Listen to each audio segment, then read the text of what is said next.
Warning: the following video contains elements that are graphic and disturbing. Viewer discretion is advised.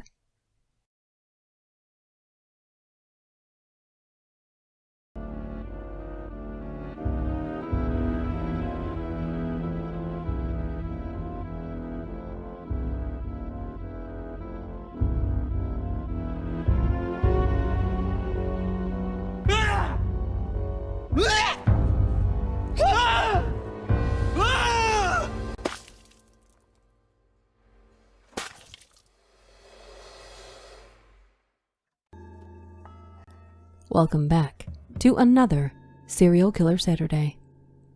As you know, I try to focus on lesser known serial killers, and I found this lovely piece of garbage by pure accident. Javed IQBAL, aka kukri, which if you look it up is a very specific type of knife. Over the course of just 8 months, businessman Javed IQBAL reportedly murdered 100 boys ranging in age from 6 to 16, while he was living in the city of Lahore, Pakistan. From May to December of 1999, IQBAL, who was 43 years old at the time, drugged, sodomized, and sexually assaulted the boys, many of whom were poor children who lived on the streets of Pakistan, before strangling them to death with a chain. After killing the boys, IQBAL dismembered their bodies and placed their remains in large vats of hydrochloric acid to dissolve the victims' flesh and bones. Then, once the boys' bodies were reduced to little more than liquid, IQBAL poured the contents of the barrels into the sewer or river near his home. Javed IQBAL was the 6th child of a well-off trader. He did his matriculation from Islamia High School. He started his own business in 1978 when he was an intermediate student at the Islamia College. His father bought 2 villas in Shadbagh. IQBAL set up a steel recasting business in one of those houses and lived there for years along with boys. Not much is known about what transpired between his childhood and his sodomizing serial killer mind. However, prior to the start of his killing spree, multiple criminal complaints were filed against IQBAL, accusing him of sexually assaulting and sodomizing children. However, IQBAL's father was a respected and powerful businessman in Lahore, and he used his influence to keep his son out of jail. Consequently, prior to his murder spree in 1999, IQBAL was never convicted of sodomy, leaving him free to eventually take the lives of 100 children. However, IQBAL later said that when he was arrested and questioned by the police, he was beaten and brutalized, and he claimed the abuse he suffered at the hands of law enforcement motivated him to kill young boys and teenagers. IQBAL enjoyed a lavish lifestyle, and after his father passed away in 1993, IQBAL, who was in his late 30s at the time, inherited more than 3 million rupees from his father's estate, making him even richer.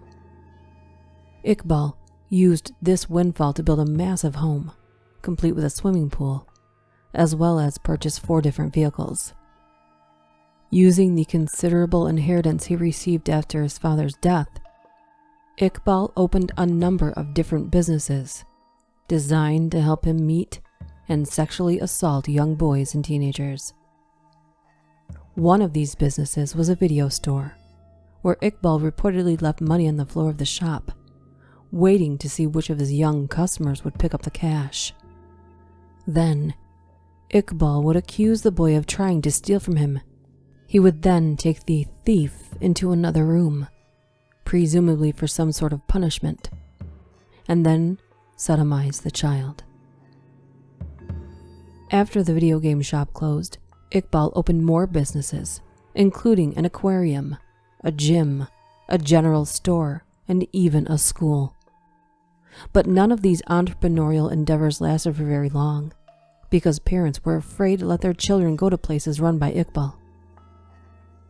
In addition to finding victims through these various businesses, IQBAL also met boys through pen pal programs, Reportedly, Iqbal would find pen pals through magazines for children and begin corresponding with young boys.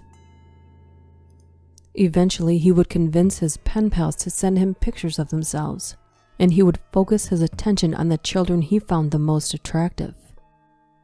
Iqbal groomed these chosen boys by sending them gifts until he was able to arrange in-person meetings where he sexually assaulted and sodomized his pen pals. In September of 1998, Iqbal was hospitalized for 22 days after he and one of his employees, Arbab, were beaten and robbed by another man who worked for him. However, after Iqbal was released from the hospital, he was immediately arrested and charged with sodomy.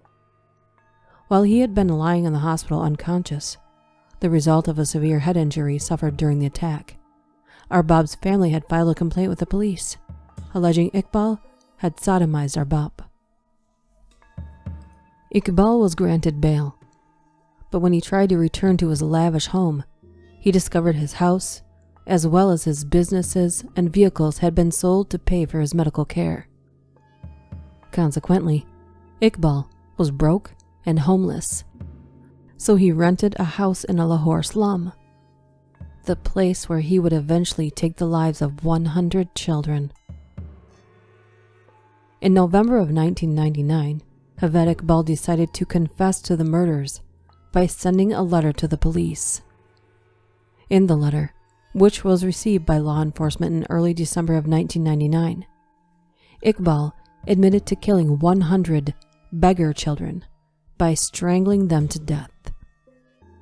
He also included details about dismembering his victims and dissolving the remains in barrels of acid. Iqbal sent a similar letter to the Daily Jang, his local newspaper, and although the correspondence was unsigned, it included directions to his home. Consequently, reporters arrived at Iqbal's home before the police, although newspaper staff contacted law enforcement after they made a number of shocking discoveries in the confessed killer's rented house.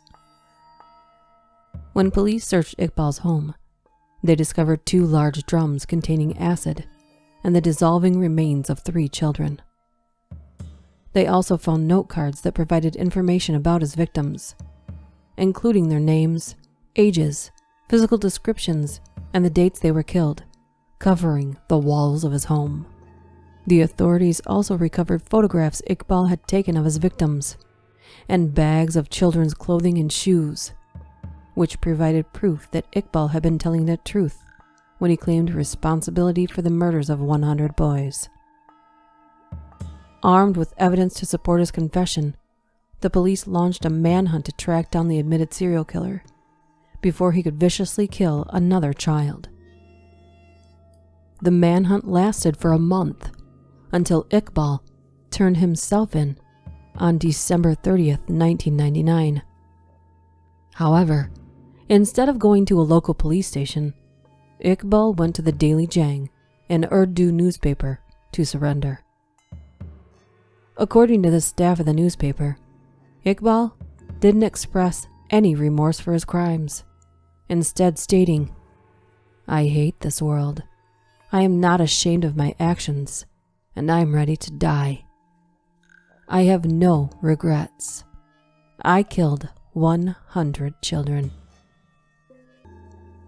He also gave Daily Jang staff a 32-page journal that contained details about the sexual assaults and murders, as well as pictures he had taken of the boys he'd sodomized and killed. The staff at the newspaper contacted the police, and Iqbal was promptly arrested.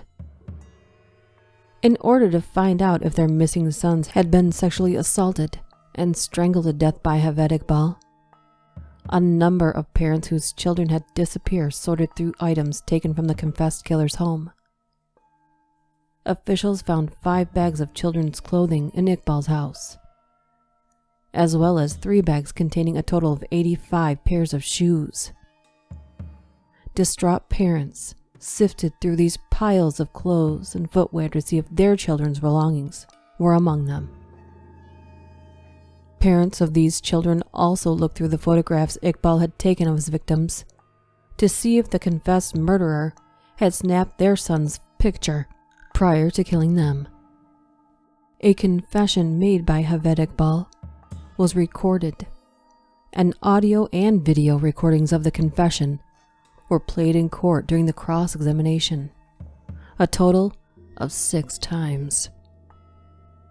The judge sentenced IQBAL to die by strangulation in the same public square he had frequented when he searched for his victims, and that his body should be cut up into 100 pieces and dissolved in acid under the Sharia illegal concept of qisas, an eye for an eye. When officers searched Javed's home, they discovered the pedophile and child murderer had been sharing his house with 3 teenage boys. Law enforcement suspected the teenagers, who were 13, 15, and 17, to be his accomplices, and so the 3 boys were only publicly identified by their last names and charged in connection with the crimes. IQBAL's lawyer told the BBC, "This sentence is not inevitable. There is no law which allows a person to be hanged publicly, to be cut up in pieces. It is against the Constitution of Pakistan." However, the chief prosecutor in the case supported the judge, describing IQBAL as not a man, but a beast. Even though Javed IQBAL had sent confessions to the police and press, and surrendered himself at a local newspaper, left a mountain of evidence in his home. When it came time for him to stand trial for murdering 100 children, he denied any involvement with the killings. Initially, he said he'd confessed to the murders because he wanted to draw attention to the dangers experienced by children living on the streets of Pakistan, as well as the country's lack of concern for the plight of people living in poverty. Later, IQBAL changed his story again, and he testified that 20 of his friends had murdered the children in his home, and that he'd confessed to the killings because he felt guilty for not saving the young boys' lives. He also said he admitted to the murders because he thought it was the only way he could make the police aware of the brutal killings perpetrated by his friends. However, on March 9th of 2000, IQBAL changed his story yet again, instead telling the court that none of the children had actually been murdered and denying any crime had actually occurred. The judge presiding over the trial wasn't convinced by his latest story. On the morning of October 8th of 2001, which would have been his 45th birthday, IQBAL and his accomplice Sajid Ahmad were found dead in their cell. They had apparently committed suicide by hanging themselves with bedsheets, though there has been speculation that they were murdered. Autopsies revealed that they had been beaten prior to their death. After IQBAL's death, no one from his family came to claim his body, as they had all disowned him after his crimes were exposed. IQBAL is considered the serial killer with the most victims in Pakistan's history as an independent nation. Was it a life of privilege that drove him over the edge, deeming himself untouchable? Or was he truly deranged and would have been a killer regardless of his station in life? Either way, there are many families that suffered as a result, and a large number of young men who met a fate that they did not deserve. See you next time.